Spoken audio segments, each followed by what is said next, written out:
বেশিরভাগ মানুষই অতিরিক্ত ওজন নিয়ে চিন্তিত থাকেন। সুস্থ থাকার পাশাপাশি আকর্ষণীয় ফিগার ধরে রাখতে ওজন নিয়ন্ত্রণের চেষ্টাও করেন। তবে অনেক সময় ডায়েট ও পর্যাপ্ত শরীরচর্চা করার পরও দেহের বিভিন্ন জায়গায় অতিরিক্ত চর্বি জমে থাকে। এই চর্বি কমাতে অনেকেই লাইপোসাকশনের শরণাপন্ন হন। কিন্তু এটি কি আদৌ মেদ কমায়? লাইপোসাকশন এক ধরনের অস্ত্রোপচার। এর মাধ্যমে শরীরের যেসব অংশে চর্বি বেশি জমে, যেমন পেট, উরু, পিঠ, নিতম্ব, বাহু, ঘাড়, চিবুক, সেসব স্থান থেকে অতিরিক্ত চর্বি দূর করা হয়।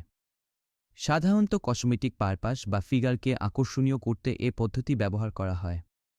তবে কিছু চিকিৎসাতেও এর ব্যবহার আছে, যেমন লাইপোমা অপসারণ, ছেলেদের বুকে চর্বি জমলে বা গাইনোকোমাস্টিয়া হলে, লাইপোডিস্ট্রফি বা চর্বির অসম বণ্টন হলেও লাইপোসাকশন কার্যকর।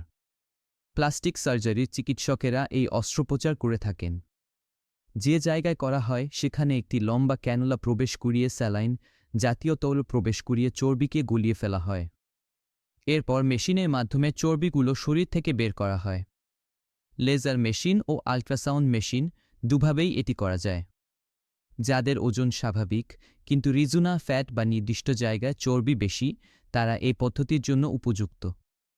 কিন্তু যাদের ওজন বেশি বা স্থূলতায় ভুগছেন, তারা স্রেফ ওজন কমানোর জন্য লাইপোসাকশন করে লাভ হবে না, অর্থাৎ ওজন কমবে না। যেহেতু এটি একটি অস্ত্রোপচার, তাই অন্যান্য সার্জারির মতোই এতে সংক্রমণের ঝুঁকি থাকে।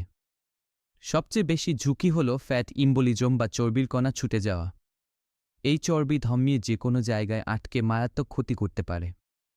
এছাড়া ফোলাভাব, ত্বকের অস্বাভাবিকতা, ব্যথা বা অস্বস্তি, এগুলো খুব সাধারণ সমস্যা। জেনে রাখবেন, লাইপোসাকশন ওজন কমানোর কোনো পদ্ধতি নয়। এটি স্থূলতার স্থায়ী কোনো সমাধান নয়।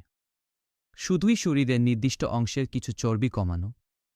দীর্ঘমেয়াদে ওজন কমাতে নিয়মিত শরীরচর্চা ও খাবার নিয়ন্ত্রণ করতে হবে। ওজন নিয়ন্ত্রক ওষুধ ব্যবহার করতে হলে বিশেষজ্ঞ পরামর্শ নিতে হবে।